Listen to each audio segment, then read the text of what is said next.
a scale disruptor in a market that has historically been slow to evolve as customers embrace the speed and efficiency advantages versus legacy competitors. And with the acquisition of Onum, we're making it even easier to build on CrowdStrike with a hyper-scalable telemetry detection pipeline that brings CrowdStrike even closer to all our customers' critical data. Falcon Next-Gen SIEM had a record net new ARR quarter, a clear outcome of the deliberate strategic choices we've made over the past several years. We know that the value of the technology is only as good as the platform on which it's delivered.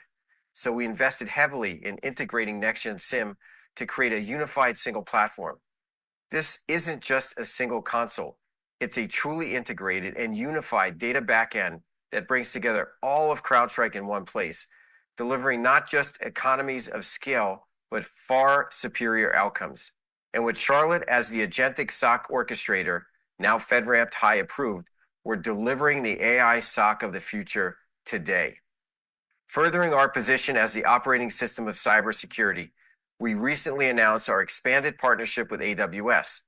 Through this announcement, all of AWS's millions of customers will have access to Falcon Next-Gen SIEM natively within their AWS Security Console, enabling them to immediately access, interact with, and analyze AWS telemetry directly in Next-Gen SIEM. Going a step further, we've also enabled federated search so that AWS customers can query their data from a single console. We're incredibly excited about what the future holds and thank AWS for both our amazing partnership and for their validation of Falcon Next-Gen SIEM as the best choice for their customers. A large European bank renewed their more than 500,000 workload EDR deployment, adding Next-Gen SIEM, Onum, and Charlotte in a large 8-figure expansion deal. With our acquisition of Onum, this financial institution was able to eliminate their existing streaming pipeline point product as well as migrate off Splunk. Competing against hyperscalers and firewall vendor SIEMs, Falcon Next-Gen SIEM won the hearts and minds of the security and IT team as the easiest solution, fastest to see value, and best agentic SOC transformation platform. Our identity business continues to perform exceptionally well. While the demand for our ITDR offering has increased, it's the launch of both our PAM and Falcon Shield offerings that has our customers increasingly excited. Falcon Shield had a record net new ARR quarter, growing nearly 50% sequentially as market demand for SaaS application security has become a mainstream necessity. Securing SaaS app misuse from human and non-human identities has never been more important or challenging. Nefarious agentic behavior is targeting data-rich SaaS applications that have quickly become a feeding ground for breaches. From on-prem apps to cloud apps, we stop these breaches. A Fortune 500 logistics company used Falcon Shield to uncover exfiltrated CRM data in less than 30 minutes from deployment, resulting in a 7-figure deal. A leading customer experience platform saw a Shield demo and activated the module via Flex within an hour. And lastly, a Global 500 personal care leader conducted a Shield assessment uncovering 25 unknown shadow instances of their CRM. This customer quickly transacted a 7-figure expansion, bringing their SaaS environment under control. As these examples illustrate, today's elevated third-party SaaS risk environment demands visibility and protection. Falcon Shield delivers near immediate time to value and is a product that we can land new logo accounts with even without endpoint deployments. Turning to the cloud, where we delivered Q3 record net new ARR. While CrowdStrike continues to benefit from M&A-related market disruptions, it is our customers' embrace of best-in-class runtime protection that continues to push us forward. As the cloud security market matures, customers are realizing that posture doesn't equate to prevention. Security teams now understand that they need active defense within their cloud environments, and this can only be delivered in runtime. CrowdStrike is the cloud runtime security leader, as validated by the most recent Frost & Sullivan CWP report. And with our recent acquisition of Pangea, we're now positioned to protect the entirety of our customers' AI infrastructure. At our recent Analyst Day at our Falcon conference, we discussed how protecting AI is akin to protecting a building. Security teams don't want a non-integrated, fragmented series of solutions to protect their critical AI infrastructure because they know that this complexity creates gaps that are increasingly exploitable by AI-enabled adversaries. CrowdStrike Falcon Cloud Security offers customers a unified, integrated, end-to-end solution that enables secure adoption of transformative technology without slowing the end user down. A Fortune 500 consumer packaged goods company grew their Falcon deployment with Falcon Cloud Security in a seven-figure expansion deal. This customer took the opportunity to displace Wiz, bringing their cloud security program to Falcon for the benefit of our consolidated CSPM, ASPM, CIEM, and CDR approach. The outcome delivered is single platform management, better visibility, and the ability to stop cloud breaches versus simply alerting on them. This was just one of multiple Wiz replacements. In addition, Falcon Cloud Security was selected to protect a leading neocloud in an 8-figure transaction. This token factory decided it was time to secure AI from the source so that enterprises of all sizes would trust and build with confidence on them. Cybersecurity became a differentiator and business enabler, not a cost. And finally, I wanted to touch on our endpoint business. Our endpoint business accelerated in the quarter on the heels of AI-driven demand. In the world of AI, so much is being pushed to the edge. Employees are now deploying new applications such as Claude Desktop and ChatGPT directly onto their machines, driving both rapidly improved productivity and also significant new risks. This is further exacerbated by the rapid adoption of new AI browsers such as Comet and Atlas, which bring new opportunities and concurrently new vulnerabilities and threats. AI adoption is supercharging renewed interest in the endpoint, as the endpoint is the epicenter of human and non-human interaction with AI. In this new agentic world, the endpoint has quickly become the risk point, the productivity point, and the opportunity point. A large government agency took the opportunity to modernize, replacing more than 75,000 endpoints of legacy AV with Falcon, as well as deploying us in their AWS environment for cloud protection in what was a strong federal quarter for CrowdStrike. In addition, EY brought us into a Fortune 500 healthcare account where in just a few months we were able to modernize the endpoint, cloud, and SIM environments in an 8-figure end-to-end flex expansion deal where we displaced 2 SIMs, Defender for Endpoint, and a point cloud security product. Frequently imitated but never duplicated, Falcon Flex makes it easier than ever for our customers to experience the full power of the Falcon platform without procurement friction. The Flex model cultivates more platform utilization, accelerating module adoption. Falcon Flex is an unlock, not an ELA. Flex customer ending account ARR more than tripled year over year. But what has us even more excited is the momentum we're seeing in reflex activity. The number of reflexed accounts more than doubled quarter over quarter to more than 200, with 10 customers reflexing more than 2x their initial Flex subscription. This demonstrates that Flex customers can and do increase their ARR and TCV spend with CrowdStrike, which is contrary to the ELA model, where all the economic value is realized once upfront. When we launched Flex, we believe that it would allow customers to more quickly benefit from the full value of our platform, and that's exactly what's happening. As customers and partners alike continue to embrace Flex as the best way to adopt Falcon, we expect it to become our licensing standard. Our community, or crowd, powers our technology, and that's who we build for. Our ecosystem partners continue leading us to new heights, affirming CrowdStrike's market and category leadership. Our alliance team delivered a record quarter in terms of deal value closed with partners. CrowdStrike's market position comes to light in mission-critical times. F5 asked us to partner with them to further secure their big IP hardware and virtual appliances. We rapidly deployed our sensor on big IP, which they certified, and F5 took the opportunity to purchase Falcon and Overwatch licensing for their install base in a large Flex transaction. We are pleased to be taking our industry-leading protection capabilities to new insertion points designed to enhance network perimeter protection. Today, hundreds of F5 customers are now securing their F5 appliances with CrowdStrike, many of whom weren't CrowdStrike customers prior. Partners take us into new account environments implementing Falcon as part of their broader agentic enterprise architecture vision. Experiencing the success of next-gen SIM in the market, EY took a bold step to standardize their SIM practice on Falcon in a large seven-figure transaction. EY is migrating accounts for which they own and operate multiple legacy SIM technologies, consolidating on CrowdStrike. Additionally, EY is a leading global partner of ours for next-gen SIM implementations, taking numerous Fortune 500 accounts through the journey from legacy SIM to next-gen SIM migration. Deloitte announced next-gen SIM in their MXDR practice, replacing their legacy SIM provider.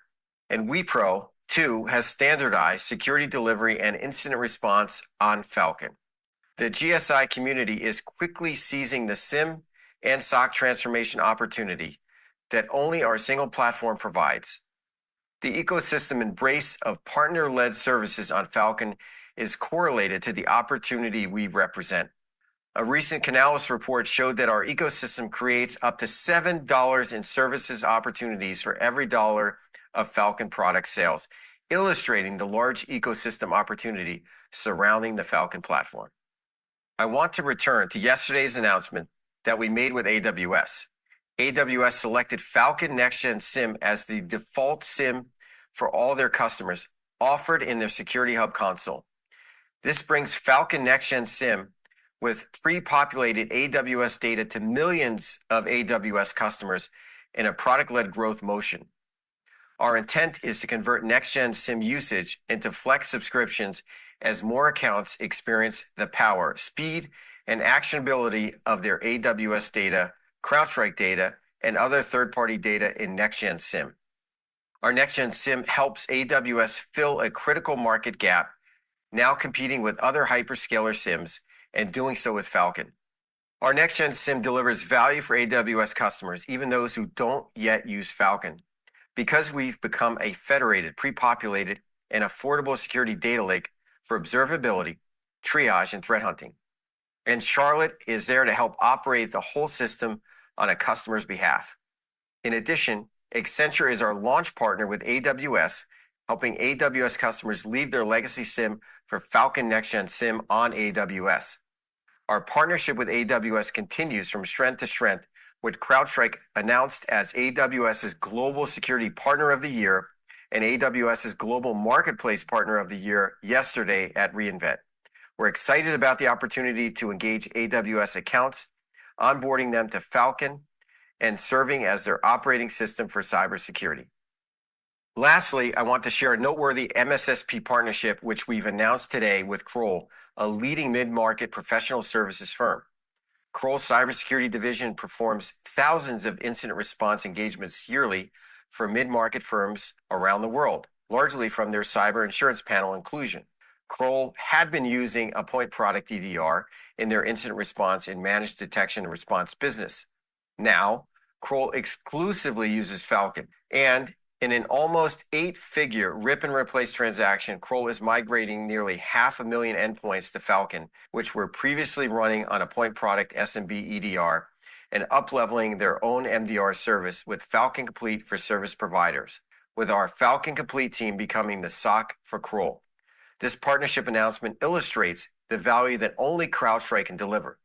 The best technology platform with numerous expansion opportunities to help customers and partners alike consolidate. The services opportunities partners need to see value, whether that be an incident response, proactive assessments, managed detection and response, or SOC transformation, and our scaled and agentic MDR teams to up-level partners so they can focus on selling and client services while we focus on stopping breaches as the world's SOC. We've improved Kroll's technology stack, displaced an inferior point product, improved their margins with Falcon Complete, and they migrated their entire practice to us.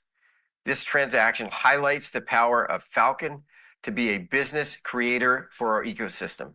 We're not selling products, we're delivering outcomes, introducing the world to a whole new way of performing cybersecurity and risk management. In closing, this was one of our very best quarters in company history. Acceleration is back. We're winning, and we're living the company's mission of stopping breaches. AI represents our largest opportunity and demand driver yet. We're using AI to revolutionize cybersecurity. And even larger, we're securing the world's use of AI so businesses of all sizes can adopt more AI faster, securely, and with confidence. The takeaway is this: AI adoption necessitates the right cybersecurity. It necessitates CrowdStrike. Jensen Huang summed up our market position best, saying, quote, "I can't imagine a better defender than CrowdStrike," end quote, on the stage at NVIDIA GTC in Washington, D.C. The transformative work we're doing with NVIDIA is representative of how we're securing AI at its very source, all the way down to its human and non-human users and its outcomes. I see this as a generational opportunity for the company. AI is but one of many tailwinds continuing to propel CrowdStrike to new heights. One thing is certain: whenever our customers engage in technology change and transformation, cybersecurity has been a constant necessity, and that constant is CrowdStrike. With that, we have a big Q4 opportunity in front of us, a robust demand environment, and no shortage of breaches to stop. Cybersecurity doesn't slow down for the holidays, and neither do we. Stay safe, happy holidays, and I'll pass the call over to Burt Podbere, CrowdStrike's CFO. Thank you, George, and good afternoon, everyone. As a quick reminder, unless otherwise noted, all numbers except revenue mentioned during my remarks today are non-GAAP. Additionally, the results we are reporting today include the acquisitions of Onum and Pangea, which closed during the quarter and were de minimis to revenue and ARR. We delivered an exceptional third quarter driven by organic growth, exceeding expectations across all guided metrics. We achieved record Q3 net new ARR of $265 million, exceeding our expectations by double-digit millions and more than 10 percentage points. Net new ARR growth accelerated to 73% year over year, and ending ARR reached $4.92 billion, accelerating to 23% growth over last year. As George highlighted, our performance reflects the success of our single platform strategy as organizations prioritize cybersecurity in the agentic era and customers consolidate on Falcon as the operating system of the SOC. We delivered acceleration across the platform with Cloud, Next-Gen SIEM, and Next-Gen Identity all delivering strong results. Momentum was broad-based across customers of all sizes, from enterprise to down-market and MSSPs, achieving record results in our corporate business and strong performance in the public sector, particularly in U.S. federal and higher education. Falcon Flex continues to be a powerful driver of platform consolidation, with over $1.35 billion in ending ARR from accounts that have adopted the Flex subscription model. Falcon Flex is quickly becoming the standard licensing model as it makes it easier for customers to adopt more of the Falcon platform faster. Customers continue to leverage Falcon to consolidate their security needs and lower their total cost of ownership, resulting in higher retention rates over the prior quarter and increased module adoption rates.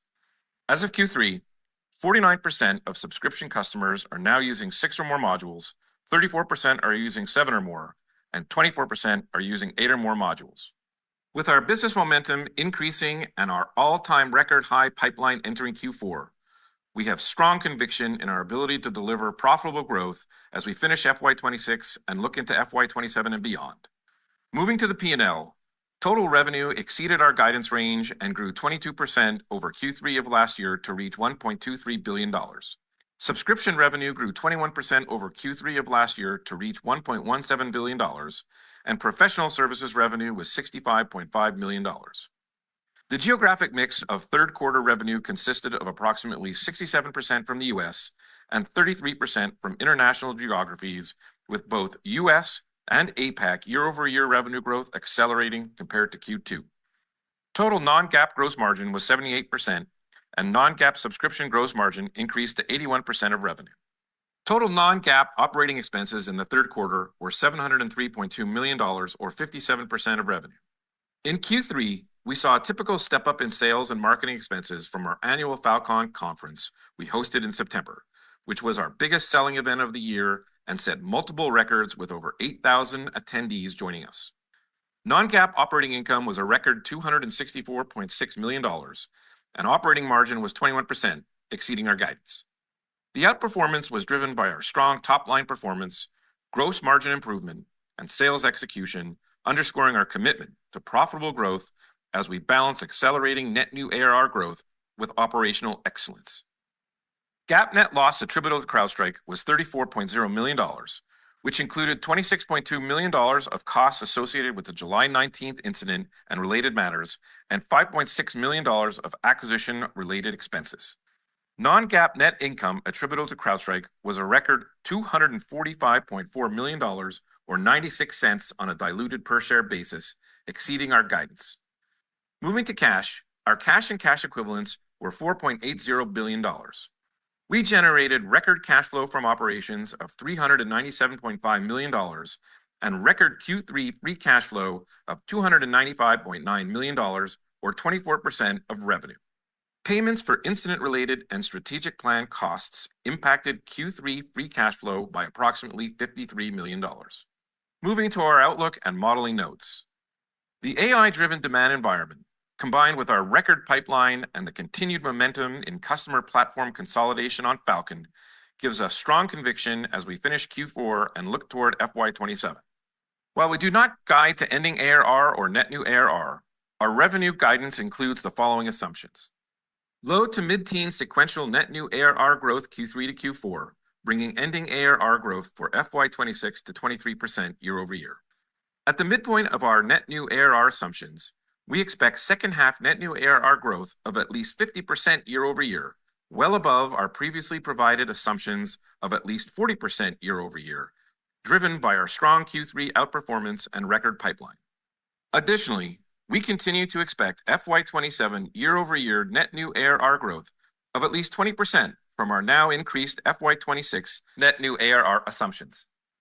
As we discussed during our September investor briefing, as a result of our successful CCP and related partner programs, our ARR to subscription revenue assumptions include a separation of $13 to $15 million in Q4. Consistent with what we noted at Falcon, this gets you to the midpoint of our FY26 revenue guidance, which we have raised by $24.1 million at the midpoint to reflect our strong Q3 outperformance and record pipeline. We ask that you please be mindful of these dynamics when updating your models. Moving to cash, we expect Q4 free cash flow margin to be 27% and include cash payments of approximately $33 million in connection with incident-related costs. This brings our full-year FY26 free cash flow margin expectation to 25%. Finally, we remain confident in our previously provided assumptions for FY27 partner rebates, non-GAAP operating margin, and free cash flow margin, which are detailed in the modeling assumption slide of our Q3 FY26 earnings presentation, available at ir.crowdstrike.com, following our prepared remarks today. Moving to our outlook. For the fourth quarter of FY26, we expect total revenue to be in the range of $1.290 to $1.300 billion, reflecting our year-over-year growth rate of 22 to 23%. We expect non-GAAP income from operations to be in the range of $315 to $319 million, and non-GAAP net income attributable to CrowdStrike to be in the range of $282 to $287 million. We expect diluted non-GAAP net income per share attributable to CrowdStrike to be approximately $1.09 to $1.11, utilizing a 21% tax rate and weighted average share count of approximately 258 million shares on a diluted basis. For the full fiscal year of 2026, we currently expect total revenue to be in the range of $4.797 to $4.807 billion, reflecting a growth rate of 21 to 22% over the prior fiscal year. Non-GAAP income from operations is expected to be between $1.036 and $1.040 billion. We expect fiscal 2026 non-GAAP net income attributable to CrowdStrike to be between $950 and $954 million. Utilizing a 21% tax rate and approximately 256 million weighted average shares on a diluted basis, we expect non-GAAP net income per share attributable to CrowdStrike to be in the range of $3.70 to $3.72. George and I will now take your questions. Thank you.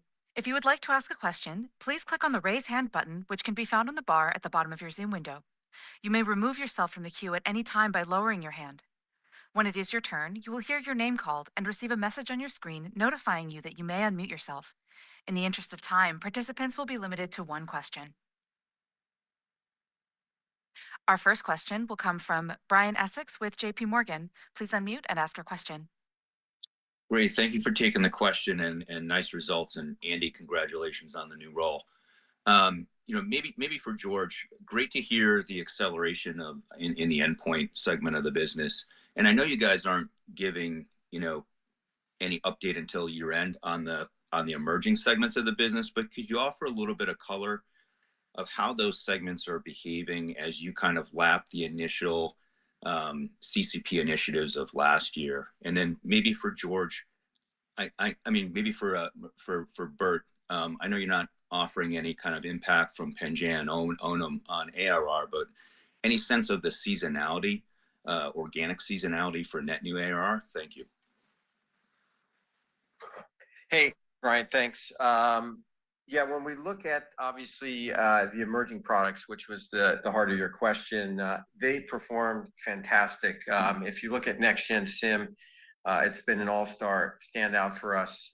We've seen just incredible results from a customer perspective and what they're able to do and driving down the cost and get better outcomes. Identity as well, that's key to the securing the AI in an enterprise.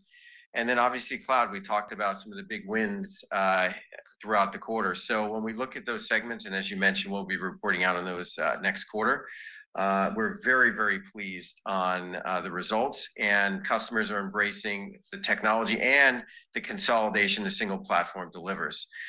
So from that standpoint, I think we're very happy. And then as we lap the CCP, CCP was designed to do exactly what we delivered, right? We helped customers through a situation, and also we provided a way to accelerate Flex adoption, and we've seen that with our Flex license adoption throughout the quarter, which we called out. And then obviously we had a fantastic endpoint quarter, which continues to help drive all the other modules. So overall, I couldn't be happier with the quarter that we just put up. Yeah, and on your question with respect to Pangea, I think that I called out that we have got a de minimis impact from both a revenue standpoint and net new ARR, and we're excited that those are going to roll into the platform in Q4. So that's how we think about it. Thanks for the question, Brian. Operator, next question. Your next question will come from Saket Kalia with Barclays. Okay, great. Hey guys, thanks for taking my question. Great quarter, and congrats, Andy. George, maybe for you, I just want to pick up on your comment earlier on SIM. It feels like the SIM market is starting to see more velocity of displacements. Can you just maybe talk about what sort of value you're able to capture in those opportunities compared to what customers were maybe spending before? And then maybe relatedly, how do you kind of think about the timetable for legacy SIM renewals in the coming quarters, years, which of course I imagine you'd be targeting? Thanks.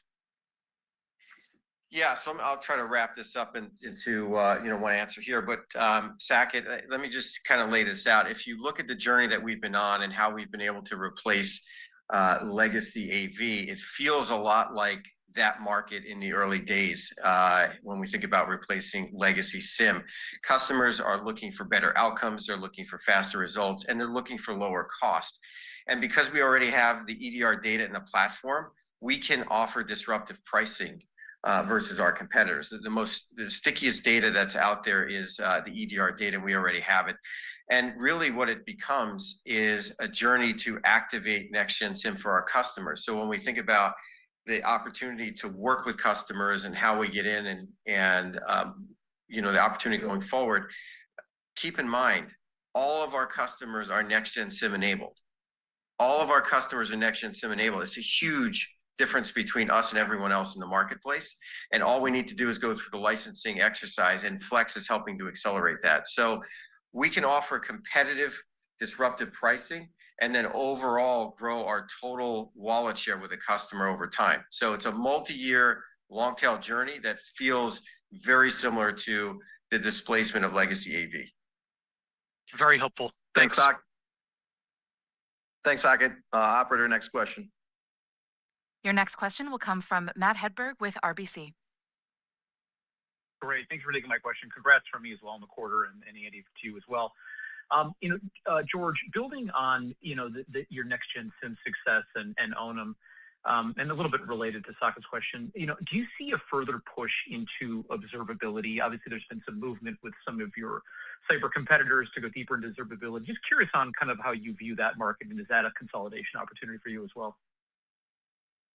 Well, we do view it as a consolidation opportunity, and I'll remind everyone on the call that when we acquired Humio, which became LogScale, 50% of their business was actually in observability. So we have all of the technology, and in fact, because the platform is collecting so much data and so much telemetry, we have customers today that are using it for observability use cases. You combine that with our agent technology, which does deep inspection within its platform, and we have data that goes well beyond security data that is already being consumed by customers. And then you combine that with Onum, the pipelining technology, the data fabric, which again has the ability to take IT data, and we have a fantastic opportunity in front of us to consolidate in those areas, which, again, this is nothing new to us. We've actually been doing this, and this has been, part of our selling motion as well as what customers are embracing. So it's already there, and there's certainly more that we can do, and certainly more we will do. Great. Thanks, Matt. Operator, next question. Your next question will come from Gabriela Borges with Goldman Sachs. Hi, good afternoon. Thank you. Question for Burt. So CrowdStrike has years and years of data on customer cohorts and how your customer cohorts typically expand with you over time. You've now got several quarters of data on Flex and how the Flex customers expand with you over time.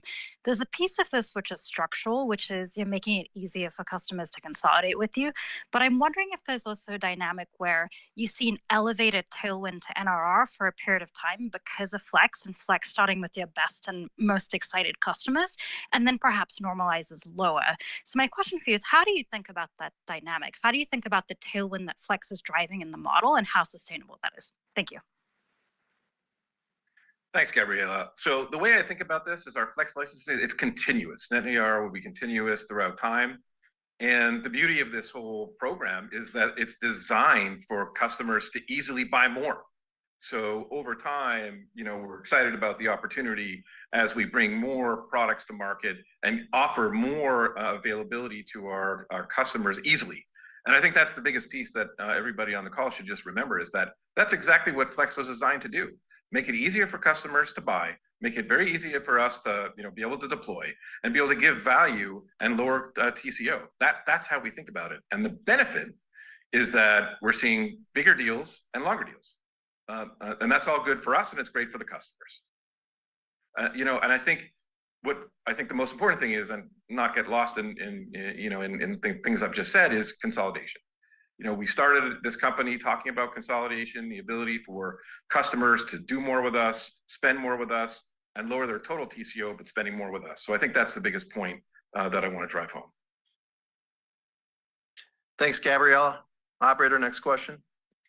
Your next question will come from Dan Ives with Wedbush. Yeah, thanks. And also congrats on the Mercedes deal, George.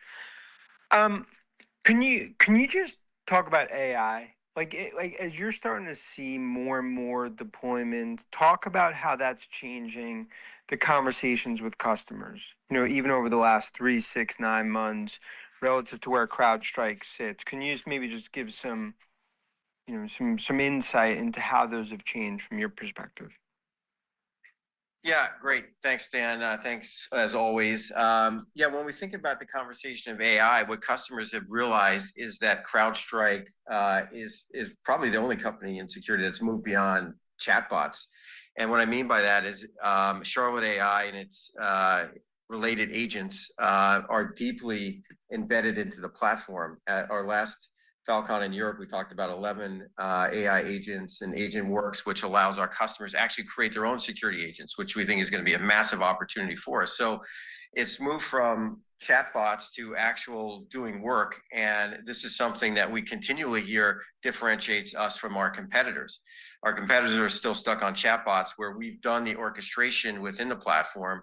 We've created models around each of our modules, and we're delivering results. You know, things that would take 4 days of work, we're delivering in minutes for customers. And at the various events that I was at, both in Las Vegas for Falcon and in Europe for our Falcon in Europe, I had customers talk about just the evolution of Charlotte, the maturation of it, and how it's become a key part of their success in their SOC. And it gets back to what I said earlier.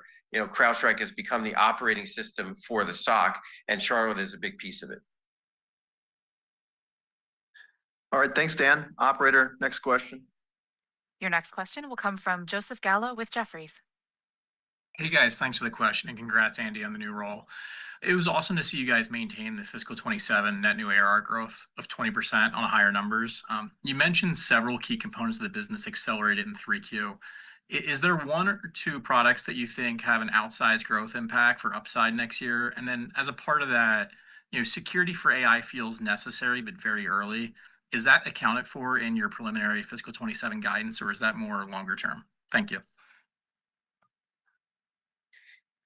Yeah, sure. So I think when we look at next year, again, seeing the momentum that we talked about with Next Gen SIEM, again, it's an all-star product. It delivers a lot of value, which is key in this market when you're talking about consolidation. And it's enabling customers to do things that they haven't been able to do. And I think one of the areas that maybe is really not appreciated is that many organizations of all sizes are making a decision in the past to not collect certain data because of the cost. With CrowdStrike, we can actually open the aperture and we can provide value to collect all that data. So in general, we're expanding the wallet share, but we're giving them more value because we're collecting data they've never seen, and we're giving them outcomes that weren't available to them previously. So I would look at that as an all-star. I would look at cloud. We look at the displacements that we talked about in the call. We talked about the runtime protection, which is key. Customers want that protection. SaaS application. So these are all fantastic opportunities for us, you know, in the coming year, and we'll continue to double down on them. All right, thanks, Joe. Next question, please. Your next question will come from Fatima Boolani with Citi. Fatima, you may unmute and ask your question. Oh, here I go. Thank you for taking my questions. George, I wanted to direct this to you. You gave us a lot of information about your strengthening partnership with AWS. Your proximity to AWS as a customer and a very, very strategic partner has only cemented further. So I wanted to ask you a very high-level strategic question. This proximity that preclude you or influence you or potentially maybe even complicate your relationship with other hyperscalers and your customers who would typically, presumably have multi-cloud infrastructure footprints. Would love for you to sort of dive into some of those dynamics a little bit, again, just by virtue of the strengthening partnership with AWS and the availability of the full Falcon suite in a very deep integrated way inside AWS. Thank you. Yeah, so first, we couldn't be more excited about this partnership. And really, I think this is something that's going to be incredible for AWS customers as well as customers at CrowdStrike. And the fact that now natively, you can actually flow data from AWS into Next Gen SIEM. It's right in your console. And it's going to be a tremendous enabler for new customer acquisition. And it's a needed technology for AWS customers. So, overall, fantastic relationship, and we're excited to be deeply integrated. And when we think about the current environment, as you know, there's always an area to cooperate with many different companies that are out there. Just look at the AI space and, how many people work with different companies that are out there. I think if you look at that and you apply it to security, of course, we're going to work with other players that are out there. They're going to leverage the best technology in the market, which is CrowdStrike, and we're there to support all of our customers and potential partners. So it doesn't preclude us from doing that, but again, I think this reinforces what a great relationship we have with AWS, how we've been able to partner with them, not only in the technology side, but also in the marketplace. And you've seen the evidence of that by the awards that I called out. So overall, extremely excited about what the future brings. Thanks, Fatima. Operator, next question, please. Your next question will come from Meta Marshall with Morgan Stanley. Great, thanks. You noted core EDR acceleration in the quarter, and you kind of noted AI as a catalyst for that. But just, is that kind of more endpoints getting protected, or as they become more intelligent, or just existing customers looking to modernize as part of general AI adoption? Sure. When you think about endpoints and the adoption of AI, a lot of it takes place at the endpoint. Think about all of the various technologies that are out there where people are running these as a user on their endpoints. I mean, we've seen some big announcements from consulting firms and others that are leveraging AI in their business because they have to, and they have to drive efficiency. So what that means is that creates opportunities and exposure for companies. So they're going to need to monitor what sort of queries go in. They're going to need to monitor what data comes out. They're going to need to monitor what other services are connected into those AI desktop technologies. And that becomes another threat vector. So this becomes a catalyst. Again, I think this is underappreciated as a new risk vector that we hadn't had over the last number of years. Now with the adoption of this isn't AI creation, it's AI adoption. And that's, I believe, is going to be a massive market opportunity for us.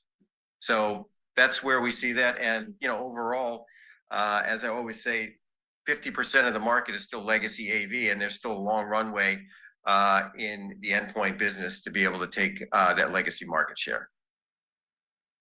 Thanks, Meta. Operator, next question, please. Your next question will come from Patrick Colville with Scotiabank. All right, thanks, Andy, for having me on. I guess this one's for George. I want to ask about discounting levels, because if I think about this time last year, we had the CCP program, but we also had CrowdStrike, very correctly being aggressive to cement and extend its position through, through discounting. That was the right strategy, and these results prove that. But as I think about, the quarter we've just had, fiscal 3Q, and as we look towards fiscal 27, I guess, can you just talk about how you're thinking about just discounting and normal course of business discounting? Are those levels going to diminish over time as we have the Falcon outage further and further in the rearview mirror and your position's looking very strong? Sure. Well, I think when you look at this market and you look at, say, enterprise sales, I mean, there's always some level of discounting. That's not unique to us. It's not unique to security, and it's, not unique to software companies. It just happens as a normal course of business. And I think we've been very prudent in how we operate in those areas. And, we've tried to focus on things like CCP, which again, allow customers to take new technologies in, but protect the price point and allow us to basically capture them in a flex opportunity. So we're going to use the tools available to us to be competitive. We continue to take share. We continue to drive new customer business. And, we don't see anything out of the normal course of business, but we've got various tools in our toolbox, and we tend to use those judiciously and where it makes sense for us and for the customer. And that just drives the growth that you've seen. And I'll also point out, the 81% gross margin. Like, you have to look at the margin as well. And we've been able to be successful, and we've been able to protect the margin. Thanks, Patrick. Operator, next question, please. Your next question will come from Eric Heath with KeyBank. Hey, great. Thanks for taking the question. Nice set of results. George, I wanted to ask about the partnership with F5. I thought that was pretty interesting, but correct me if I'm wrong, but I believe this part of the infrastructure stack historically was never able to support endpoint agents before. So Does this expand the endpoint TAM? How meaningful can this be? And are there other areas of the infrastructure stack you think this is applicable to?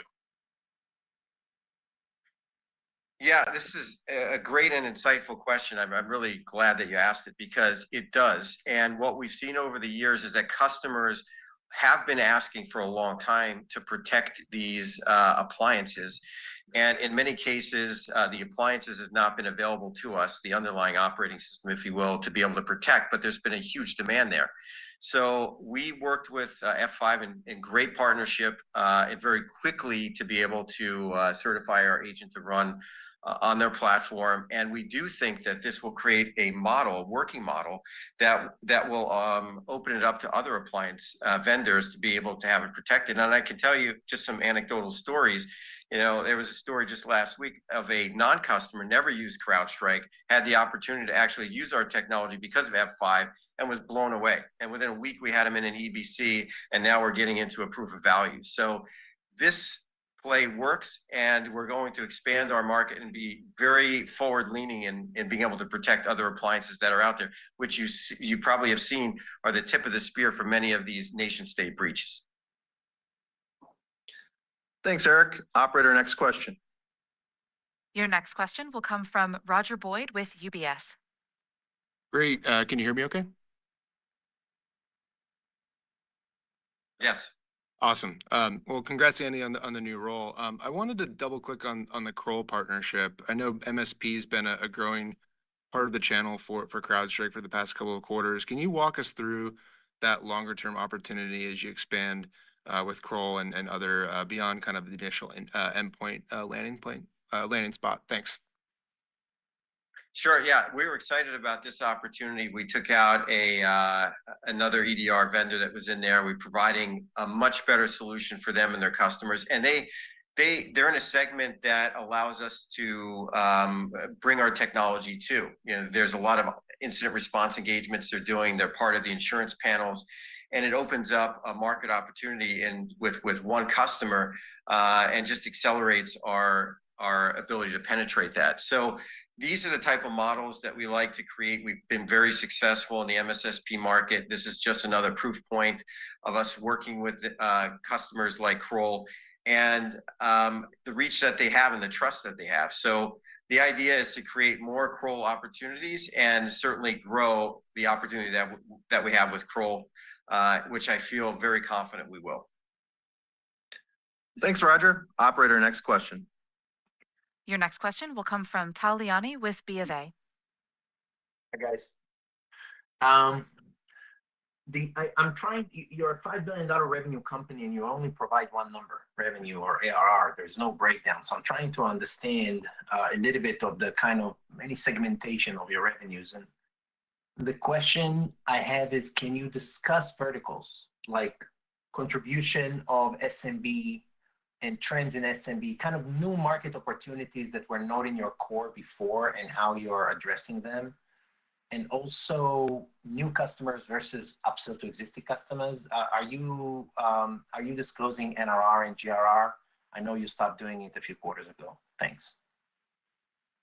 Actually, let me take the last part of your question first. So basically, we are going to be giving out dollar-based net retention and gross retention rates at the end of the year. So that's what we've talked about, and we will do that, Tal, at the end of Q4. So and we do it every Q4. So I think you'll get that information. Now, with respect to breaking out, how we think about our business, whether it's enterprise or SMB or MSSP, the great news about our business is that we sell all of it. We're successful with all of it. We're successful with small deals. We're successful with large enterprise deals.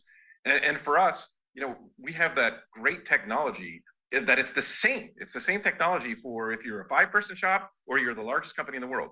And the beauty of how we're able to deliver our technology is that it's up and running in seconds.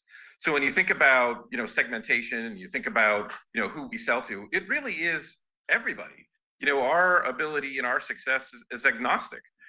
We are really driving new wins and displacing competitors on a daily basis, right? And for us, to continue to invest in the business and for us to be able to continue to make sure that we're able to deliver in a very timely manner, these are the successful things that we look at to be able to sell to all of our customers, whether big or small. So we're excited about that. And we're also rare in the entire security community to be able to do that successfully. All right, thanks, Tal, for the question. Operator, next question. Your next question will come from Mike Cikos with Needham. Hi, this is Jeff Hobson on for Mike. Thank you for the question. With the increased amount of M&A activity in security we've seen this year, including CrowdStrike recently, how are you guys approaching the buy versus build when it comes to a technology like AI that's developing pretty quickly?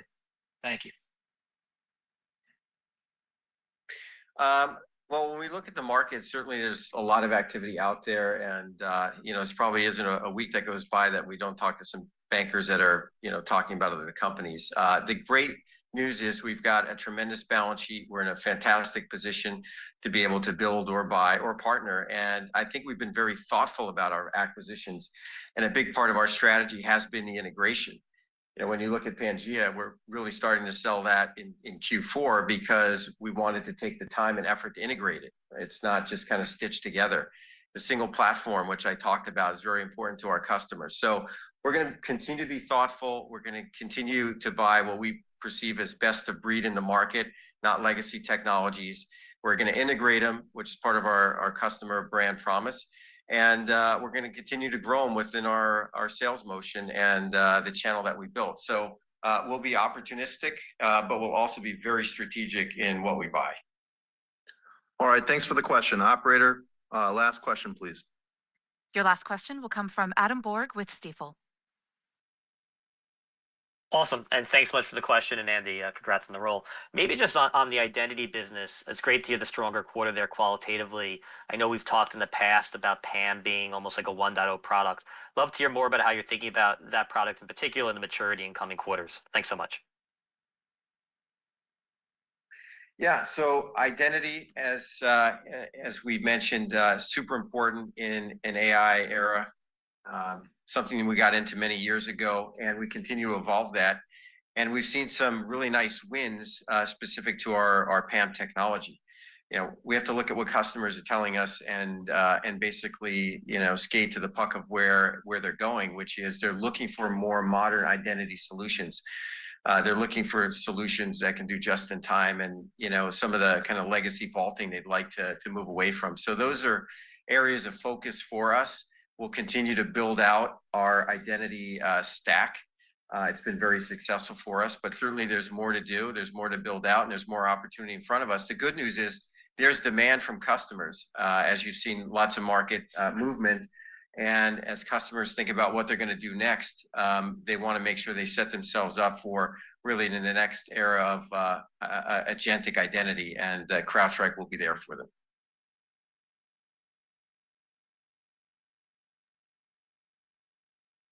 This concludes today's question and answer session. I would now like to turn the call back to George Kurtz for closing remarks. Thanks everyone today for your time. We appreciate your continued support. We'll actually be presenting at the UBS conference tomorrow, and a live webcast and replay of the presentation will be available on our IR website. And we look forward to seeing many of you at the conference. So thanks so much. Stay safe, and we'll talk soon.